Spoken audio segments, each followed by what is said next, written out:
मात्र 2 मास भितर प्रतिश्रुति पूर्ण कर देखाई ओडिशार मुख्यमंत्री मोहन चरण माझी गत 14 फेब्रुआरी 2026 तारीख में व्यासनगर स्थित पीएम श्री नृसिंह चौधरी सरकारी उच्च विद्यालय 75 वर्ष प्लाटिनियम जुबिली उत्सव में मुख्यमंत्री साधारण सभा मंचर जो प्रतिश्रुति देते आज से प्रतिश्रुति कार्यरूप नहीं।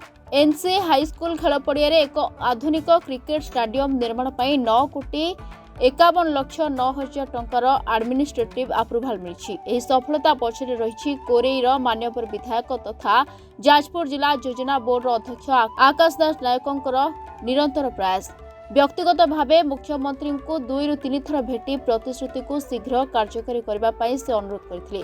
ए घोषणा पर व्यासनगर सहर सह समग्र कोरेई अंचल खुशी लहरी। क्रीड़ाविद, युवक, अभिभावक एवं साधारण लोके मुख्यमंत्री और विधायकों को कृतज्ञता जणाइछन्ति। एनसीए स्कूल रे एक क्रिकेट स्टेडियम करिया पई बहुत दिन दाबी व्यासनगर वासी थिला एवं ए नै मो माननीय मुख्यमंत्री केते आसीथिले स्कूल रो प्लैटिनम जुबली अवसर रे डीपीआर प्रस्तुत कर माननीय मुख्यमंत्री से समय कही से विचार करेंगे।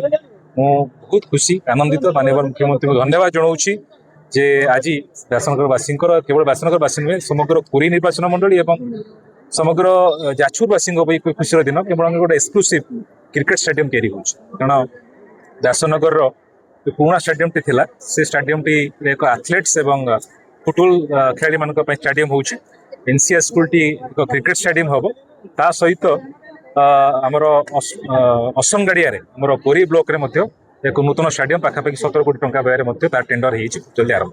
निश्चित भाव में श्रेय लोक मान भल पाइबार लोक मान स्नेह प्रेमर एवं मु चेष्टा कर माटीर ऋण सुझाई आगामी दिन में अनेक गुड़िया कार्यक्रम अच्छी आरंभ मात्र कोरेई निश्चित भाव विकास शीर्ष को छुईब और समग्र ओडिशा नुहे समग्र भारत वर्ष एक विकसित निर्वाचन मंडली भाव परिगणित रखा मोर लक्ष्य।